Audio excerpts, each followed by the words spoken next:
Deməli dostlar, bugün danışacağımız mövzu isə süni intellektin gündəlik həyatımıza təsiri ilə bağlıdır. Əslində biz elə bilirik ki, süni intellekt istifadə etmirik. Yəni ChatGPT istifadə etməmək süni intellekt istifadə etməmək demək deyil. Süni intellekt həyatımızın müxtəlif hissələrində, mərhələlərində bizə təsir göstərir. Bununla bağlı çox maraqlı 3 nümunə hazırlamışam. Gəlin baxaq onlara. Deməli, birinci nümunə bank və kart əməliyyatları ilə bağlıdır. Təsəvvür edin ki, səhər Bakıda siz hər hansı bir bank kartınızla alış-veriş edirsiniz və 1 saat sonra həmin bank kartınızla hər hansı bir xarici ölkədə alış-veriş əməliyyatı başlayır və cəhd olunur buna. İnsan olaraq ilk reaksiyamız nə olar? Bu mümkün deyil. Ancaq süni intellekt eyni məntiqlə işləyir. O sizin alış-veriş davranışınızı, istifadə etdiyiniz məkanları, saatları, digər milyonlarla nümunələri saniyələr ərzində müqayisə edir. Əgər əməliyyat normal davranışa uyğun gəlmirsə, kart müvəqqəti olaraq bloklanır və ya bununla bağlı sizə təsdiq mesajı gəlir ki, sizin həqiqətən özünüz olduğunuzu təsdiq edəsiniz. Ən maraqlısı da budur ki, bunu bankda hər hansı bir əməkdaş eləmir, süni intellekt sistemi eləyir. Yəni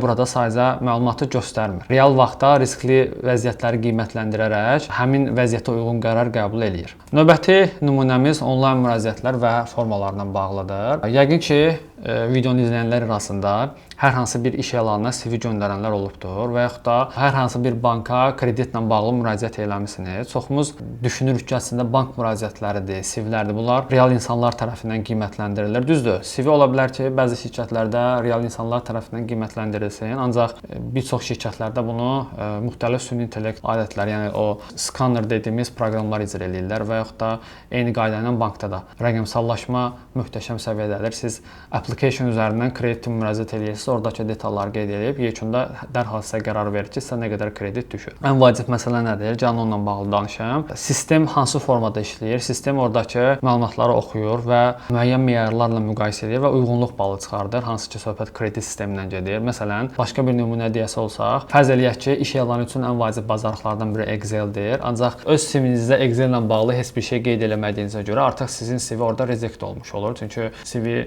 skan olunduğu zaman orada Excel-lə bağlı bir nümunə görünmədiyinə görə CV-niz uyğun hesab edilmir. Ancaq bu o demək deyil ki, AI son qərar verir. Burada əsas məsələ nədir? İlk mərhələdə minlərlə müraciət olur, çoxlu müraciət olur və süni intellektin əsas məqsədi həmin müraciətləri analiz eləyərək sizin verdiyiniz kriteriyalara əsasən onu qiymətləndirməkdir və o yekunda sizə işinizi belə deyək, sürətləndirmək üçün dəstək vermiş olur. Üçüncü nümunə isə taksi və çatdırılma xidməti ilə bağlıdır və bundan da yəqin ki, gündəlik həyatımızda istifadə edirik. Taksi və çatdırılma ilə bağlı danışası olsaq, insanlar arasında ən çox qarşılaşdığımız məsələ nədir? Bəzən qiymətlər dəyişkən olur. Yağışlı havada biz 5 manata getdiyimiz yolu yağışlı havalarda 7 manata, 8 manata və daha baha qiymətə gedirik və insanlar düşünürlər ki, bu əslində birbaşa taksi sürücüsünün işidir. Taksi sürücüsü qəsdən qiymətləri qaldırır. Əslində taksi sürücüsünün işi deyil, bunu qiymətləndirən bir sistem var. Sistem eyni anda neçə nəfərin taksi sifariş etdiyini qiymətləndirir. Çünki yağışlı havada daha çox taksi sifarişi olunur. İnsanlar yağışda işə getmək istəmirlər və tələb-təklif məsələsi yaranır burada.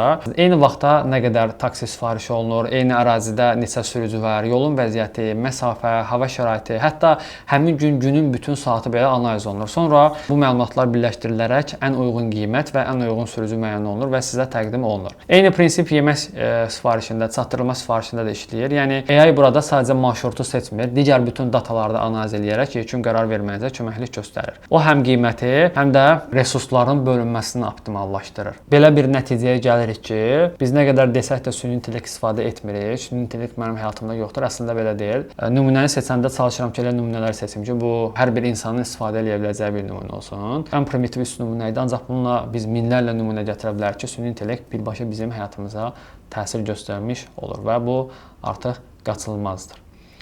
Belə, növbəti dərsdə görüşərik. Sağ olun dostlar.